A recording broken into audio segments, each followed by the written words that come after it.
podcast dedicated to exposing wrongful convictions and demanding justice reform in America's criminal legal system. I'm Rebecca, your host, and today's episode is one of the more important episodes we've done. We're diving deep into the concept of due process, what it is, what the Constitution says about it, and why it's the single most critical protection against wrongful convictions in America.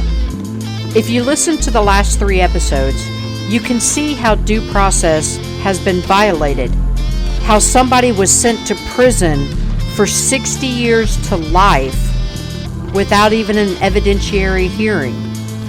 When due process breaks down or is completely ignored, innocent people are behind bars.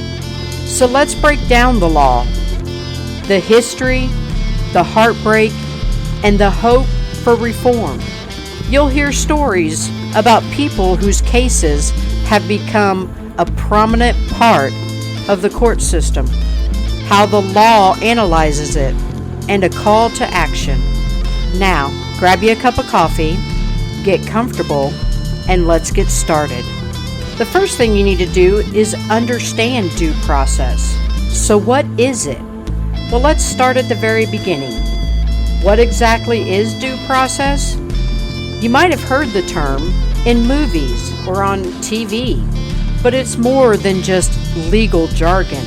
Due process is the constitutional guarantee that no person will be deprived of life, liberty, or property without a fair and just legal process.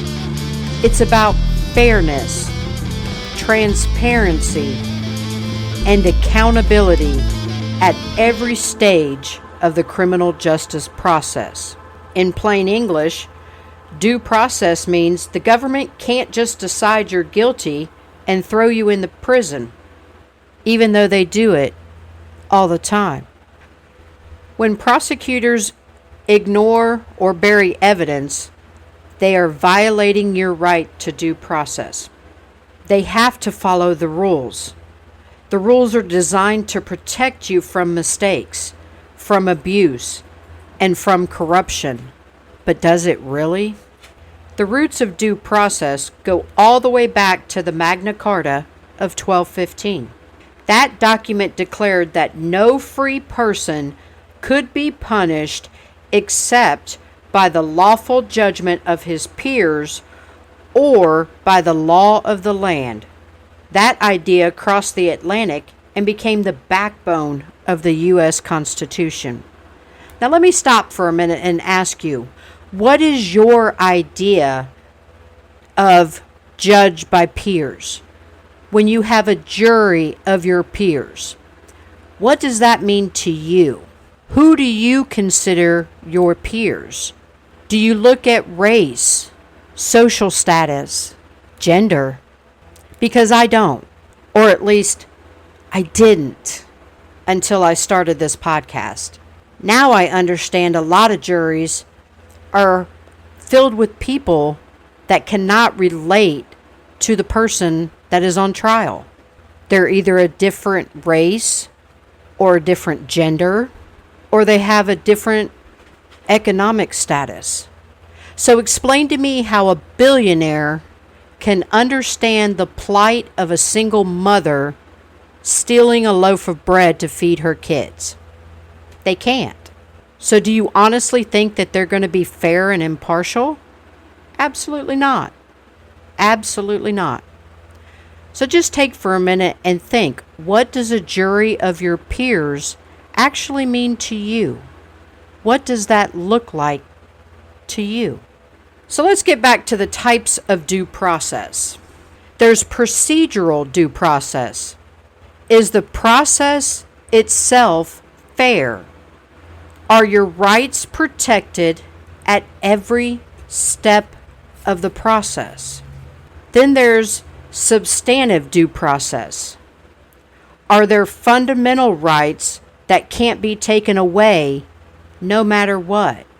If you take nothing else away from this episode, remember, due process is the backbone of a fair justice system. Without it, the entire system falls apart. When due process fails, the lies begin, and innocent lives are ruined. So where does due process appear in the Constitution? Well, let's read it together. The Fifth Amendment. No person shall be deprived of life, liberty, or property without due process of law. Now, mind you, I'm summarizing for time's sake. Then you have the 14th Amendment. Nor shall any state deprive any person of life, liberty, or property without due process of law. The Fifth Amendment applies to the federal government. The 14th Amendment, passed after the Civil War, made sure states had to follow the same rules. Together, these amendments create a powerful shield for every person in America, citizen or not. So let me give you some examples. Here are some Supreme Court cases that are landmark cases that define what exactly due process means in real life. You have Gideon versus Wainwright, 1963. Clarence Earl Gideon was accused of a crime and couldn't afford a lawyer. The Supreme Court ruled that everyone has the right to counsel, even if they can't pay for it. Then you have Miranda v. Arizona, 1966. Ernesto Miranda was interrogated without being told his rights. The court ruled that suspects must be informed of their right to remain silent and their right to have an attorney present. And my favorite, Brady v. Maryland, 1963. John Brady was convicted after prosecutors withheld evidence that could have helped him. The court ruled that prosecutors must share exculpatory evidence with the defense, no matter what. When exactly did we forget about the Constitution? When exactly did we start seeing these prosecutors and these judges as above the law? That they can choose when they want to present evidence and what evidence they present. Who gave them the power to bury evidence and convict innocent people? These three cases that I just mentioned aren't just legal footnotes. They're lifelines for anyone facing the power of the state. So what does due process look like in practice?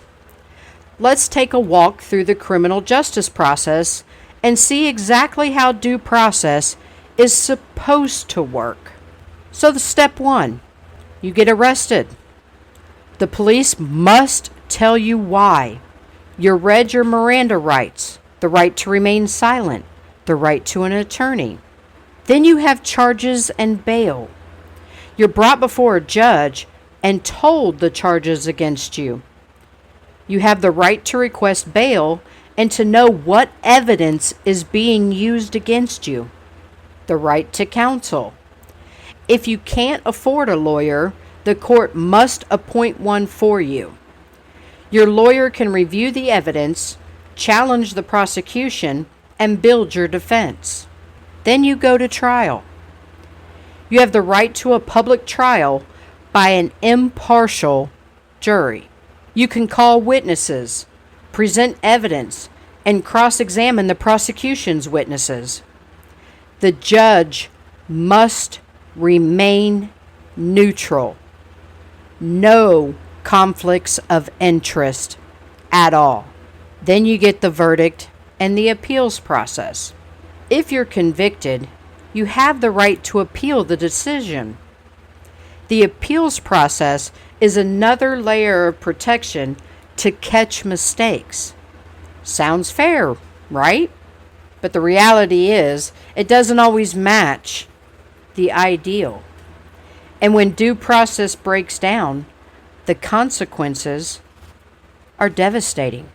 So let's talk about what happens when due process is ignored, when the rules are bent, broken, or just simply tossed aside.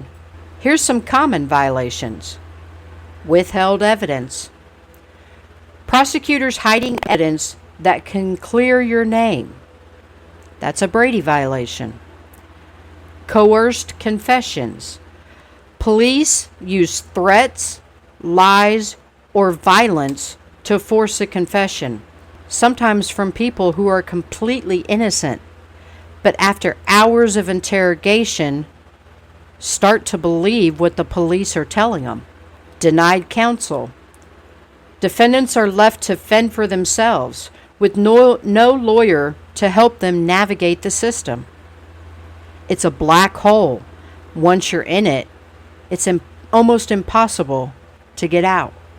And of course, biased juries. Jurors who are friends with the prosecutor or the judge, or have already made up their minds based on what the media says, not the actual facts of the case. Since 1989, thousands of people have been exonerated in the U.S. In almost half of those cases, official misconduct played a role in them getting convicted in the first place, meaning someone in power broke the rules. Don't believe me? Here's a case example. Anthony Ray Hinton spent 30 years on death row in Alabama for murders he didn't commit. The state's only evidence was a ballistics expert who was later discredited. Hinton's public defender did almost nothing to challenge the evidence. Decades later, new experts proved his innocence. Hinton says, "The truth set me free, but the system tried to bury it." There are thousands of stories just like Anthony Ray Hinton. My husband's one of them. Go back and listen to the episode. These stories are heartbreaking, but they're also a call to action. So let's talk about the people who are supposed to protect our rights. The prosecutors and the judges. What's the problem? Prosecutors have enormous power. They decide what charges to bring, what evidence to share, and whether to offer a plea deal. Judges are supposed to be neutral referees, but sometimes, a majority of the time, they look the other way when rules are broken. Michael Morton spent nearly 25 years in prison for his wife's murder. The prosecutor withheld evidence that pointed to another suspect. When the truth came out, the prosecutor was convicted of contempt. But that's the exception, not the rule.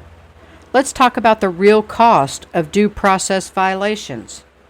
Not just in statistics, but in shattered lives. Everybody knows I started this podcast because my husband was convicted of murder that he didn't commit. A murder that during interrogation somebody else confessed to, and the detectives told him to be quiet, stop talking, and you will leave here today with your dad. We already have the person in custody. Was that evidence ever presented in court? Or how about the fact that this same person signed his Miranda rights 6 hours before the crime was ever committed? Was that evidence ever presented to the courts? No. Why? Because it didn't fit the narrative of the prosecutor. So evidence was buried which would have at the very least proved reasonable doubt, and the prosecutor buried it because he didn't want to do any more investigation. He wanted to hurry up and close this case. The media already crucified my husband in newspaper articles and everything else. Didn't matter. Do you think he had a jury of his peers? Absolutely not. They were already tainted from all the media coverage of this crime. So how exactly can we not get his case back into court when clearly his due process rights were violated? It's simple. The judge doesn't take the time to read motions. He just goes on the prosecutor's recommendation. Can you imagine spending decades behind bars for a crime you didn't commit?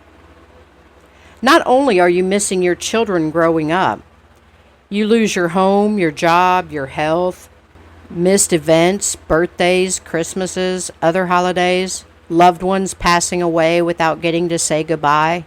Or how about the fact that the person who actually committed the crime gets to go on with their life? Get married, have kids, raise those kids, have a job, have a career. How is that exactly fair? Oh, because somebody must pay for the crime? Doesn't it make more sense if the correct person pays for the crime? I mean, to me it does, but what do I know? And then even after you're exonerated, you're released into a world that's moved on without you. Cell phones weren't really big when my husband got locked up. Facebook, Twitter, LinkedIn, social media at all didn't exist 20 years ago. So for him to come out, the world's completely different. Should he just stay behind bars and deal with the daily life of prison? Or should he be given a chance to live what amount of time of his life he has left? Does it make sense to bury evidence and an innocent person just lives in a place where you actually become a criminal once you go to prison? You have to fight almost every day for your life because people are always picking fights there. They ain't got nothing better to do, so hey, might as well get into a fight. Or because you're accused of a crime that is so heinous that you get beat in prison for what you supposedly did, even though you didn't do it. Is that fair? Or God forbid, you lose your life in prison without ever saying goodbye to your family because of something that was totally out of your control. Something that you didn't have anything to do with, but because the prosecutors and the detectives targeted you, you paid with your life. How do you repay that to the person's family? And I get it. There are horrible, horrible people out there. But that doesn't mean that everybody that gets convicted is actually guilty. It doesn't mean that we should look down on them because they were sentenced for the rest of their life to sit behind bars for something they didn't do. How about we actually get training so that these mistakes don't continue to happen? How about we actually hold prosecutors and judges accountable when the judge no longer remains neutral, when the prosecutor buries evidence? How about we make it easier for these cases to get back into court when somebody can prove that evidence was buried by the prosecutor? Then how about we sentence that prosecutor to the same amount of time that they sentenced the person to, and let them see how it is behind bars? I'm not talking about revenge. I'm talking about holding people accountable for their own actions. When power and money become more important than innocent lives, it's time to stand up, America, and say enough is enough. Let's hold the people accountable that are destroying innocent lives. Let's make them do the time that they've sentenced other people to when they buried evidence. So let's explain why it's so hard to get back into court. You think it's easy. Oh, all I have to do is file an appeal. Well, not really. You might also think that if new evidence comes to light, the courts would rush to fix a wrongful conviction. But they don't. In reality, the system is stacked against the innocent person. You have procedural bars, strict rules about when and how you can file appeals. Miss a deadline, and you might lose your chance forever. There's new evidence standards. In some states, you need clear and convincing proof, an almost impossible standard. And who gets to decide that you have clear and convincing proof? Why, it's none other than the prosecutor and the judge. So how is that fair? And there's always the reluctance to revisit old cases. Judges don't want to overturn convictions, even when the evidence is overwhelming, because it makes them look silly. It shows the mistakes that they made. And everybody knows the prosecutor and the judge is perfect. So they think. Rodney Reed's fight for a new trial has lasted years. Even as new evidence suggests his innocence, the courts have repeatedly denied him a hearing, citing procedural rules. So it's not that his evidence doesn't stack up or that it's not real. He just missed a deadline. He didn't dot his I. He didn't cross the T correctly. So sad you get to stay behind bars, your appeal's denied. Does that make any sense to anybody? So what really needs to change? Boy, is the list long. What can we do to fix this broken system? Policy reforms. Open file discovery. Prosecutors must share all evidence, not just what they have chosen to share. There needs to be independent review boards, not one that's based out of the prosecutor's office or the attorney general's office. This needs to be a separate entity altogether. It doesn't need to go back to the court that you were convicted in. It needs to be something completely separate, but that is still held accountable. There needs to be transparency, of course. We need to create bodies to investigate misconduct by prosecutors and judges, and then hold the prosecutors and judges accountable when those mistakes are brought to light. We need to lower barriers for new trials. Yes, I get it. The court documents are overloaded. New cases coming in every day. I get that. So slow down. Take time to actually read the evidence. Take time to actually read the motion. Because a lot of these that I've personally read from the cases that I've already handled, there's no way that it should not have been back in court with an overturned conviction. The evidence is as plain as day. They just don't want you to see it. So they don't let it get back into court. They don't want to look like a fool. Allowing new evidence to be heard, no matter when it's discovered, is a key element. So you've been behind bars for 10 years, and all of a sudden somebody finds an old phone that has text messages on it that can prove your innocence. So because it's from 10 years ago, it's no longer relevant? It no longer holds any weight because it's time barred? That's the stupidest thing I've ever heard. And the last one is transparency. You have to report every incident of misconduct and wrongful conviction in order to hold these people accountable. Change is possible, but it will take all of us demanding better from the prosecutors, the public pretenders, the detectives, and the judges.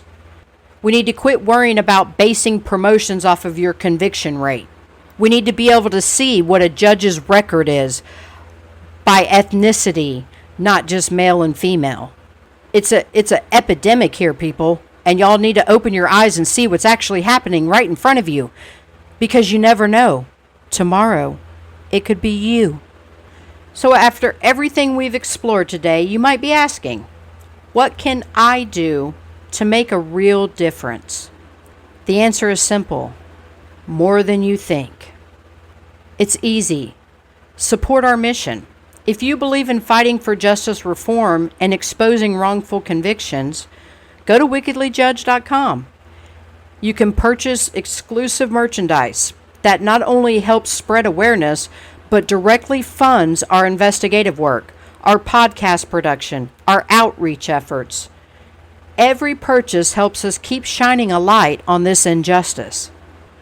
If you want to do even more, consider making a donation through our website. Your financial support allows us to investigate more cases, provide advocacy for families, and push for the reforms we've discussed today. No amount is too small. Every single dollar matters in this fight for justice. Spread the word by sharing this episode and our content on your social media. The more people who hear these stories, the harder it is for the system to ignore them. Use your voice to amplify the call for reform. Contact your elected officials. Real change starts with policy. Reach out to your state and local representatives. Demand that they support laws making it easier to get innocent people back into court. Require full transparency from prosecutors and hold judges accountable when they enable injustice. Vote for accountability. When you head to the polls, research your judges and prosecutors. Elect officials who are committed to fairness, transparency, and true justice, not just convictions and promotions. Educate your community. Talk to your friends, family, and neighbors about due process and wrongful convictions. Host a listening party for this episode. Start a book club or organize a local event. Change starts with a simple conversation. And if you have the time, volunteer your skills. If you have an expertise in legal research, investigation, media, or community organizing, and you want to get involved, reach out to us through our website. We're always looking for passionate advocates to join our mission. Justice isn't just a legal principle. It's a responsibility to uphold the Constitution. When you support Wickedly Judged, you're not just helping us tell stories. These are real lives that have been impacted by wrongful convictions. And you're also fueling real investigations, real advocacy, and real change. Let's build a movement together. Get involved and let's demand a justice system that lives up to its name, not just a criminal legal system. Because at this point, who's the real criminals? Thank you for standing with us. Thank you to Veterans Alliance for always sponsoring our episodes and for supporting the work that we do. Thank you to JP Verse of Versifier Records for our intro and outro music. And thank you, my listeners, for refusing to look away. And thank you for being a part of this fight for fairness, truth, and reform. Until next time, stay informed, stay vigilant, stay hopeful, and question everything, because nobody deserves to be wickedly judged.